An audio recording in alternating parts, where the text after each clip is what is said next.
Good evening, everyone. I'm Katie Couric, and we've all heard, of course, of internet trolls. Some of us, in fact, may have been harassed by one. But the word trolling, I don't think, can't begin to describe the damage they can do. They can threaten to rape and kill you.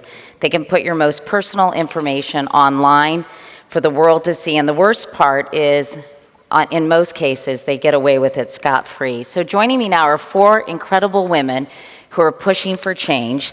Anita Sarkeesian is the executive editor of Feminist Frequency, a video web series that explores how women are represented in popular culture. Kamala Harris is California's Attorney General. Her office is leading the nation's fight against online abuse. Thank you. Ashley Judd is an actress and activist who's fighting to bring cyber harassers to justice. And Emily Bazelon is a writer for the New York Times Magazine who's been covering this topic extensively. So why don't we give them all a round of applause. And by the way, that's Katie Couric. So let's start with Anita. Anita, I know that this experience for you started when you launched a Kickstarter campaign back in 2012 to examine how women are portrayed in video games. And it was a very successful Kickstarter campaign, by the way, but it did open the floodgates for incredibly nasty and profane comments and from many people or some people in the video game community. Were you shocked by what you read, and why do you think you got such a violent reaction? Absolutely. So I've been a feminist and a woman on the internet for a while, so I'm not immune to the jokes involving sandwiches and kitchens, which I got all the time. But when the Kickstarter happened, it brought the harassment to a whole nother level. I was inundated by attacked by a cyber mob. And I think part of the reason that they did that was because there's this sense of entitlement that some male gamers have to gaming as a male-dominated space. And so someone coming in and saying, hey, or specifically, I should say, a woman coming in and saying, hey, I'm a gamer, and I think stuff is kind of messed up here, right? That these representations aren't really great, so let's have a conversation. Let's try to change things and make it better for everyone who games. And they didn't like that. They didn't like that at all. And it affected you, Anita, in a very profound way in your day-to-day life and in sort of just things that you did on a regular basis. Yeah, well, so to give you an idea of what the harassment looks like, it's been going on for 3 years nonstop, and it's everything from sexist and racist slurs all over all of my social media accounts on a daily basis, threats to my life, specifically sexualized violent threats as well. There are bomb threats and death threats at events that I attend or that I speak at. They attempt to dox me, which is to collect and publicly distribute my personal information, like a home address and phone number, try to hack into my email and social media sites, try to knock my website offline. I could go on for days about all the different strategies, and this is ongoing. And so understandably, after or throughout this period of 3 years nonstop, you become hyper-vigilant. And I don't like to use the word paranoid because there's a sense of irrationality to that word. But there's nothing irrational about my fear. The hypervigilance and the way that it has changed my existence, both professionally and personally, is incredible, right? So I am very conscious of the events that I do. Like, I will be harassed nonstop during this live stream. Places that I go, events that I'm at, there's always security around me now. I'm very conscious of being in coffee shops and restaurants and being recognized. Online, I have to be hypervigilant, so I don't get to just joke around on the internet. I don't get to just say what I think, because every single thing I do is so highly scrutinized. Meanwhile, Ashley, I think I have an allergy, if somebody has any water. Tell us about your experience. Thank you so much. So welcome. Thank you. Helping a sister out. Tell me about your experience, Ashley, because I know this has happened to you for several years, and it reached a fevered pitch, I think, when you criticized a basketball team not too long ago, in March, actually. So tell us what happened. First of all, hi, everybody. Hi. There are a few Southerners in the crowd.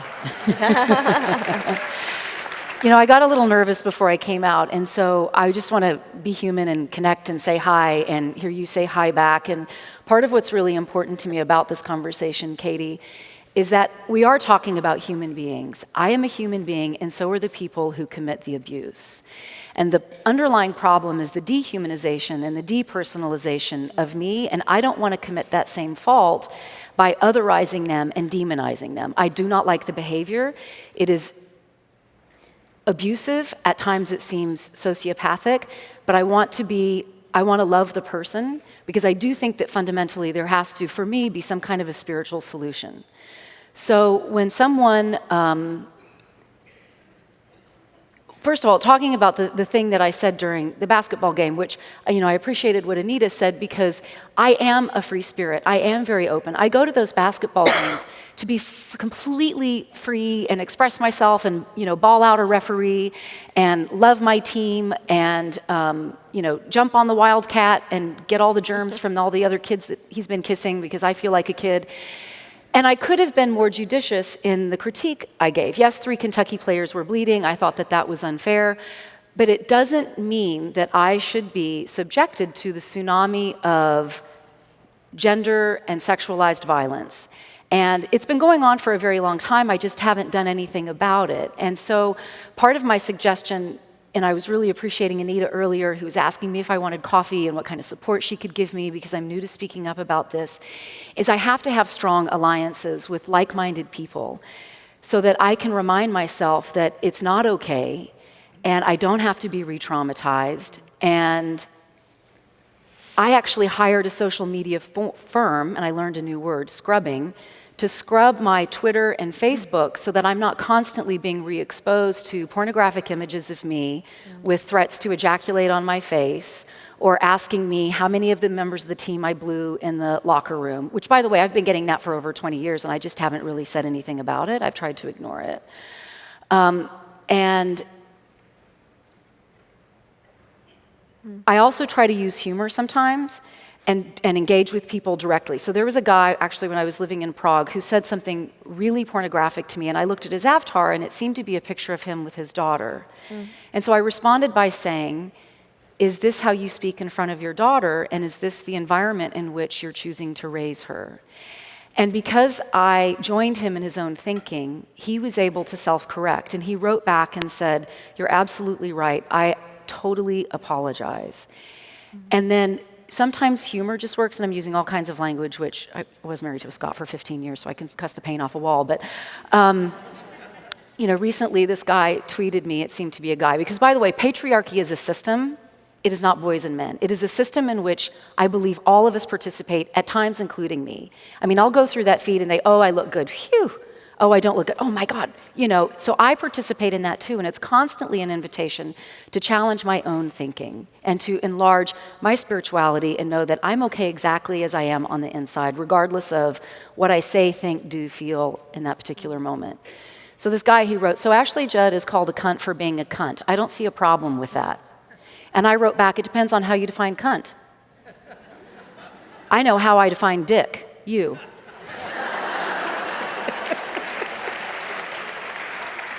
There you go. In addition to that kind of response, Ashley, you have also taken some legal steps, correct? Tell us where you are in that process.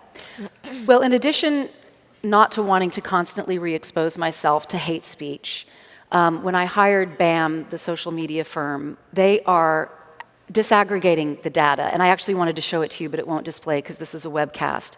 And so with every tweet and Facebook post, we note if it's pornographic, if it's an insult to my age, gender, intelligence, voice, political affiliation, and sometimes even my family. And I might be leaving one or two things out.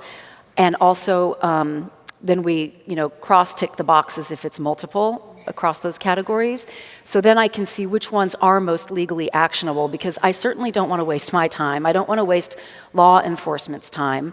And obviously defamation and slander is not nice and protected by free speech. But saying that you want to FUC me to death is actionable. And so that's where I am with that.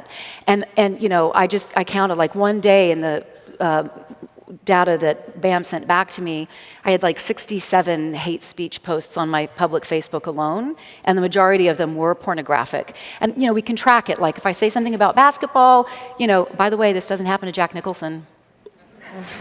Then it's about, you get the idea. Kamala, I mean, you're known for getting very tough and leading your state in the fight against cyber exploiters. And what are some of the obstacles that prosecutors face when it comes to dealing with cases? Like what happened with Anita and what happened to Ashley? And what continues to happen to them? It's the same issue that we as prosecutors and law enforcement face with any, and most at least, crimes against women and girls. Especially if it involves sex on any level. And in this case, when we're talking about cyber exploitation, we're talking about at least a photograph of the nude human body or partially nude human body. And so the obstacle is having a victim come forward, because there is still so much about the issue of sex and sexuality in our society that when it is raised in connection with a woman, causes the victim herself and the people around her to judge her, and judge her on a moral standard, and judge her in a way that suggests that she invited it upon herself, whatever it is that happened. And when we're talking about cyber exploitation, frankly, Katie, I think that we have to stop using the term revenge porn, because revenge porn suggests that it's pornography, when in fact, in most of the situations where we have seen cyber exploitation occur, the woman is in a consensual relationship. She poses for a photograph to share with someone with whom she has a romantic relationship, and then the relationship goes awry, and that photograph is used to humiliate and belittle and exploit her. But what ends up happening is, in the process of the intended consequence, which is to make her feel small and isolated, she feels so small and isolated that she does not come forward, and she doesn't report it. And so the biggest challenge is that. Because of course, if the victim doesn't come forward and give us the evidence that we need to prosecute a case, there will be no consequence and accountability for the offender. And in my experience, I'll say this, when I charge a case, it always reads, not the name of the victim versus the name of the defendant. In our good and great system of democracy, we have rightly said that document will read the name of the people versus the defendant. Because we rightly have created a system that suggests that a harm against any one of us is a harm against all of us. A crime against any one of us is a crime against all of us. So the challenge is to talk with that person. And, I just so applaud these two women I'm seated in the middle of, who have been so courageous to talk about this openly, because they each could have dealt with it privately in terms of law enforcement and a lawyer and whatever else, but to expose themselves is going to actually give courage, I think, to people that are not in this audience and people we'll never meet, people who probably will never know their name, but are going to be inspired because of our collective consciousness about what is involved here. Kamala, I want you to talk about the case you recently prosecuted. The man was sentenced to 18 years. Yes, 18-year state prison. Yes, he was. But before we do that, let me ask. Saying. Emily. Emily, I'm just curious, because you have done so many stories on all these issues. How widespread is the practice that if you don't call it revenge porn, how can we describe it? Cyber exploitation is what I would suggest. Cyber exploitation. How widespread is the practice? And then if you could also address this issue between free speech and protecting people from this kind of behavior. I don't think we have good data about exactly how widespread this kind of cyber exploitation is, because so many people don't want to come forward publicly. But it is certainly a national and international phenomenon that is happening to a lot of women. And when women experience this and they don't end up with the microphone of the media, they can have more trouble with the police and prosecutors than they would have with you. So there have been cases, for example, in Florida where women have really begged law enforcement to get involved and really had a cold shoulder. And that's a problem of under-enforcement. This is a new problem. The police have to be convinced, I think, in some places to take it seriously. They have increasingly come to take in-person threats related to domestic violence seriously. I'm not saying we've solved that problem, but I think we're ahead of where we are on this kind of virtual threat. And part of the reason is that people aren't sure whether the threats are going to lead to another ill, but in fact, that's not the question. And both Anita and Ashley have described the cost of threats. We often think about free speech as this that's only on the side of the people posting. We don't want to live in a world where every tweet that gets called offensive gets taken down. We can agree on that, right? We have deeply embedded values in this country about free speech. On the other hand, threats and the kind of mob cyber stalking that you are both describing, you use the word tsunami. Those are harms. They have a real cost. Anita talked about how you don't want to be outspoken online anymore because of the price you're going to pay, so you're bearing a free speech cost. There actually are free speech interests and values on both sides of this equation. And in fact, you talked about, Anita, when we talked the last couple of days, about how when men are harassed online, it's a very different phenomenon than women are. And in fact, it is kind of this mob mentality. So can you describe that and how it's affected you? Well, so the studies have shown that women are overwhelmingly the targets of online harassment, and the way that men and women, generally speaking, are harassed is pretty different. So specifically, when white men are harassed, it is name-calling, it's embarrassment, it's usually one-off, and they are usually made fun of for being like a woman, because there's nothing worse than being like a woman, right?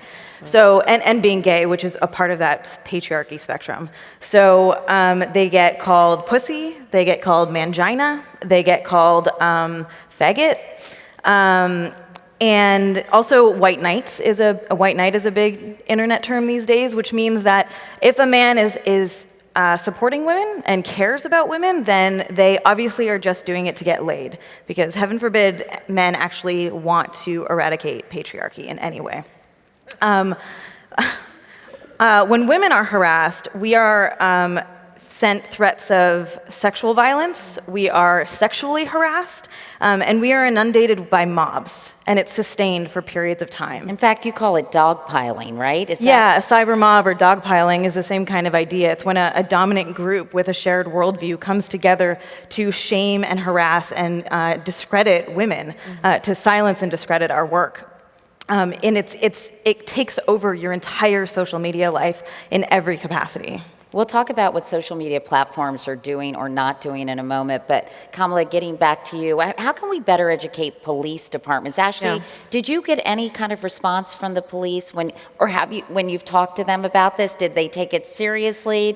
I think it's the first call of its type that the Williamson County Sheriff Department has ever received. Good that it came from you. And they were very responsive and, in fact, volunteered to come to my home so that I wouldn't have to go to the police station and try to sort it out there. Well, that was nice, It right? It was very gracious, and I felt very protected for a change. But that's highly unusual, isn't it, Kamala? At least from what my understanding, and Emily, from some of the things that I've read that you've written, that by and large still, and I know, Anita, that the police didn't even know what Twitter was when you talked to them, right? Yes. Well, so there's been stories of women who have gone to report Twitter threats, and the police just show up going, "What's Twitter?" I have definitely had to explain what Twitter is and how it works to law enforcement on both local and federal levels. Which is just embarrassing.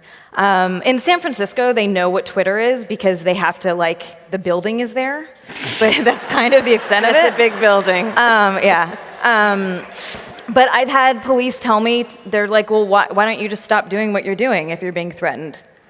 How is that an appropriate response when someone is being threatened, their family is being threatened?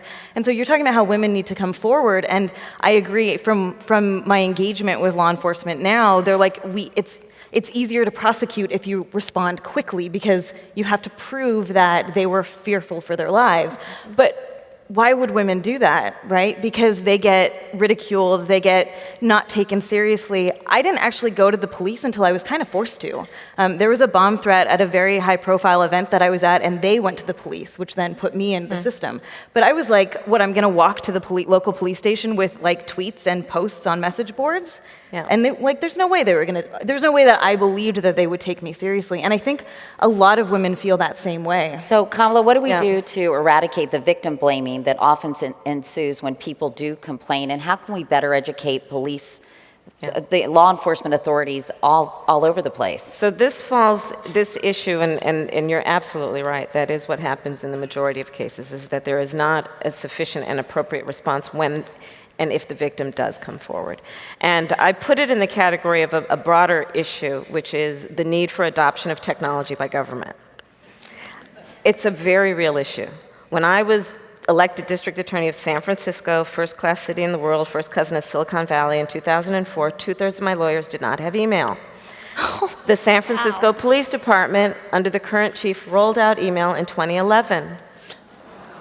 This is the reality. I mean, and so part of this is how I approach a lot of issues. The big problem usually will be a function of addressing some very discrete and perhaps seemingly mundane issues. One of them is the need for adoption of technology by government writ large, law enforcement in particular. In fact, we created an e-crime unit of the California Department of Justice to focus on these issues. So part of the issue then is about adoption of technology, which will require and does require training of law enforcement. Because the reality is most people, generally speaking, believe that they're savvy technologically because they email. And I would also suggest that of the audience, if you are not in any way in your life associated with someone maybe 17 and younger, you probably don't have a keen sense of what actually is happening with technology, in particular around social media. There is a huge divide.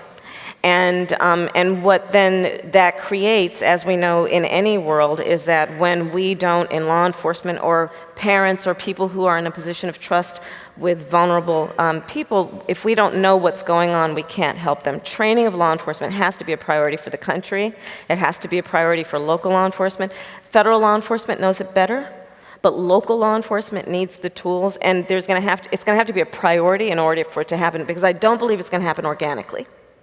And I also believe that it will not happen quickly enough if it happens organically. We can't wait till people figure it out. We actually have to get in there, and this is where the technology companies come into play. Well, can I ask Emily about that? Sure. Kamala, because I know that you've talked a lot with companies like Twitter and Facebook about their policies. Dick Costello said recently, quote, "We suck at abuse," I think.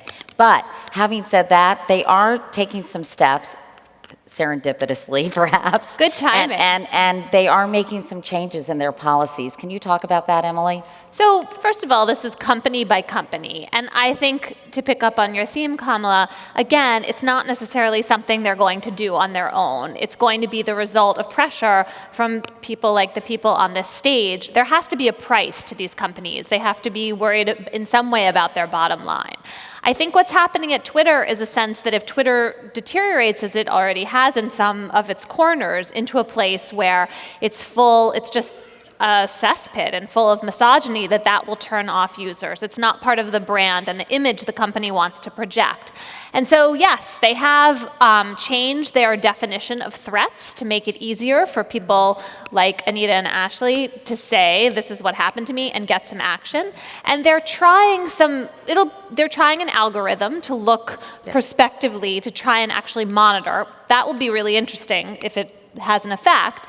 And then the other thing is to figure out what kind of punishments will work with users. Twitter doesn't have real names, so you can always start a new account. And so they have to figure out a way to tie the reprimands they're giving to people that they don't necessarily just shut down their account and start over, but actually take some kind of interim punishment, delete tweets, get kicked off for some amount of time, these kinds of steps, because people are attached to their social media accounts, and they don't want to seem like villains in the eyes of these companies. The companies actually have a lot of power. So I'll be really interested to watch Twitter to see if they follow through with these promises, and then to see if there is pressure on other companies, Facebook, YouTube, Instagram, where my 15-year-old spends a lot of time, to see if they also start to take similar steps.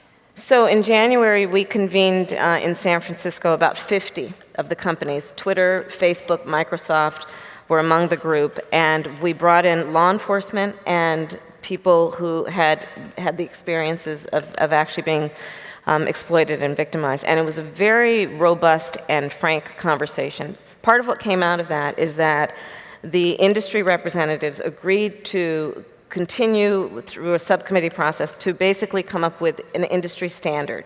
But one of the specific interesting issues that came out of it, to your point, is that we learned that when a woman, and 90% of the victims of this are women, when she contacts the social media site, please take the posting down.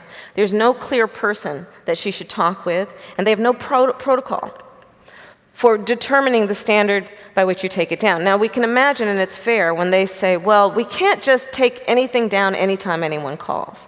So part of the discussion evolved into law enforcement representatives saying, well, you know, we have standards, for example, for a TRO, a temporary restraining order, right? Which is a court order saying someone must stay away from someone, which you can get on short notice because of the imminence of the threat. We have standards in law enforcement for that. Let's start thinking about how we'll use similar standards for this, and let's agree to protocols and that it will be industry-wide. So I think you're right. The pressure is on, and I'd like to believe that these businesses want to be good businesses, if for no other reason because they don't want to lose their consumers.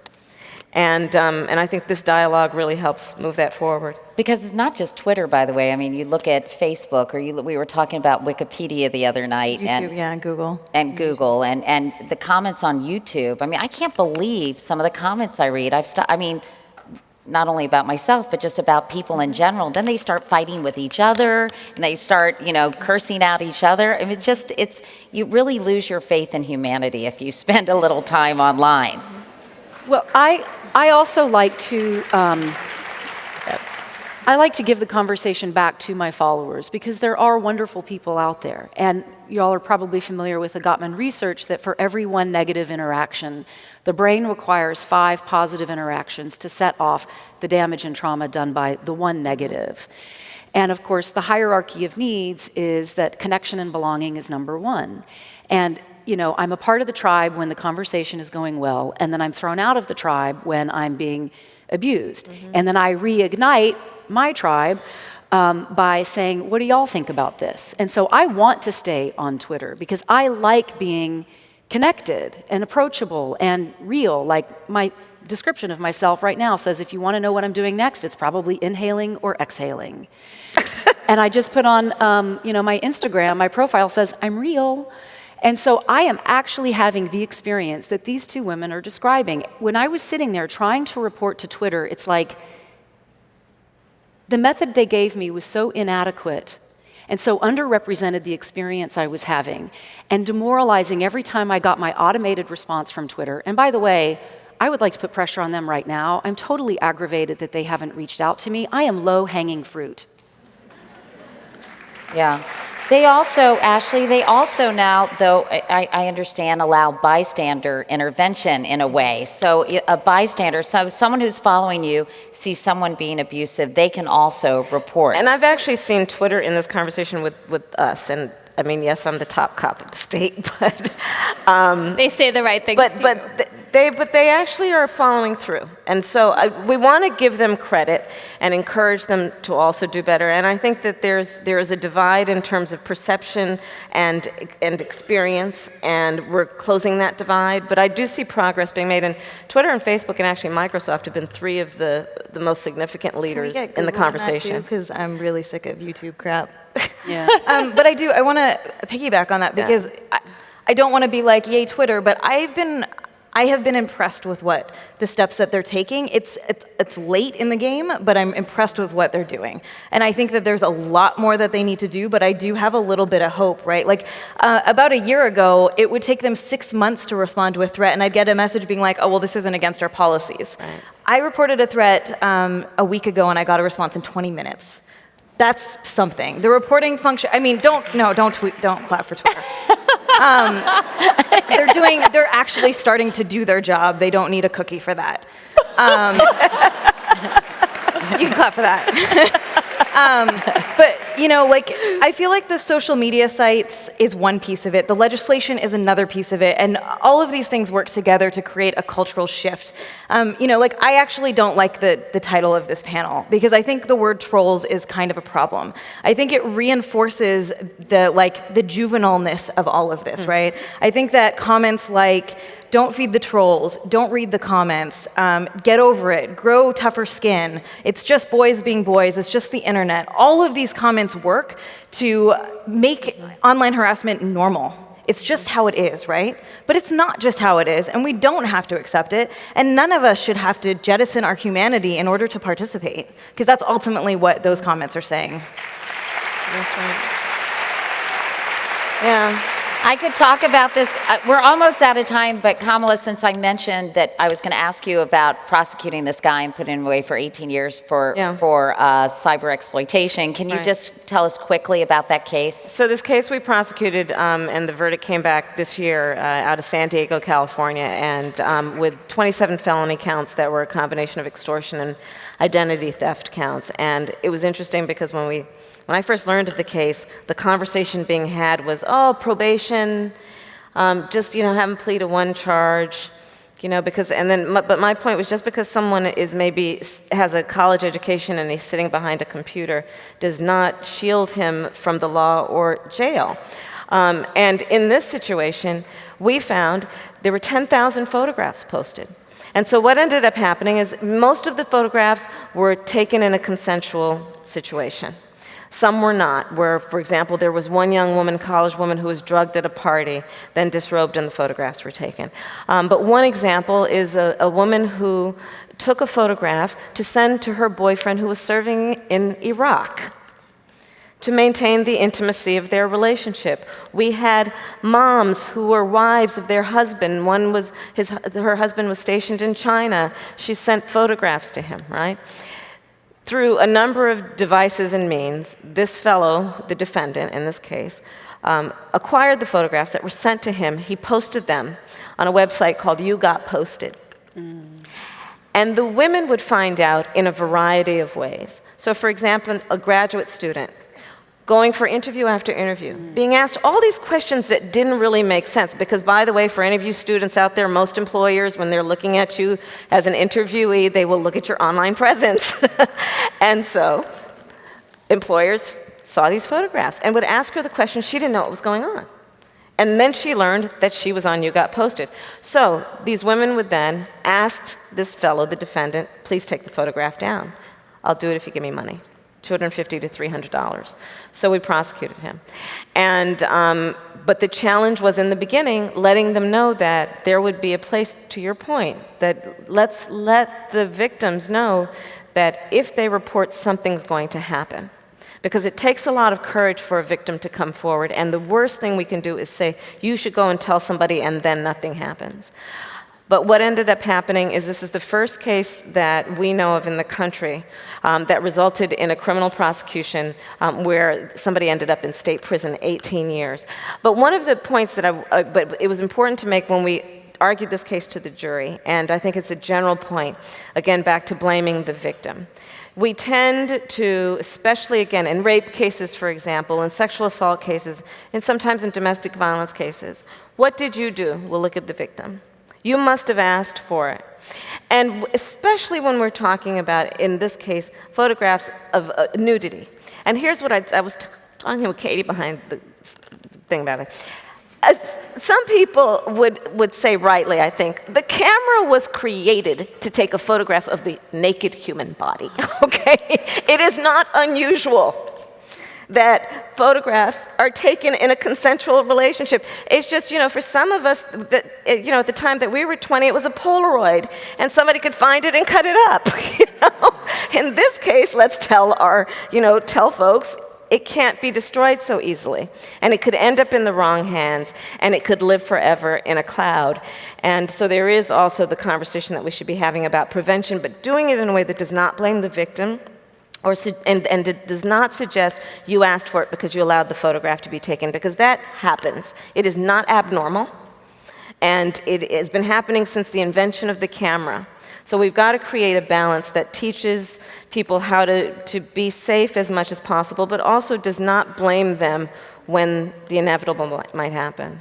And also does not constrain their freedom of expression. Yes, right. That's right.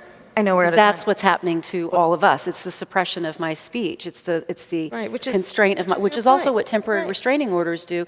Okay, I can go here for an hour on Wednesdays, and he can't go there. Well, constrain him. Tell him where he can't go, not me.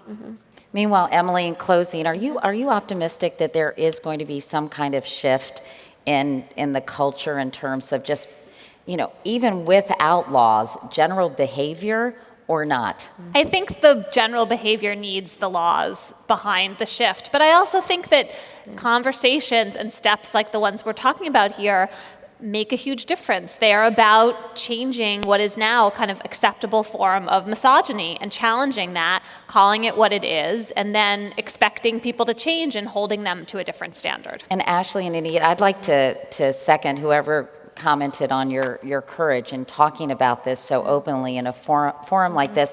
How worried are you when you appear in a place like this that you will be inundated with these kinds of disgusting comments? I mean, this must be a concern, yes? So you're doing it, well, both of you, you're doing it absolutely. regardless. I mean, I'm sure you could look at my Twitter feed right now. And I'd like to make a personal plea to Ashley's earlier point. For every one negative comment, you need 5 positives. So I think we should inundate their social media feeds with positive comments. Great idea. To outnumber the negative ones. So maybe everybody listening to this or watching it will flood your inboxes and your platforms with only positive things, and really applaud the fact that you were so willing to discuss this. And I will remember that, because when it was first really pouring down on me, there was one tweet in particular that I got, and it just said something like, actually the woman had read my op-ed, "Forget your team, it's your online gender violence that can kiss my ass." And she just wrote something like, "Poignant, courageous, valuable," and I wrote it on my mirror. So whoever she is, thank you. Well, the conversation is going to continue despite the fact that Anita doesn't like the title of this conversation. You can share your thoughts, and please do at #StopTheTrolls. Ladies, thank you so much. Thank you.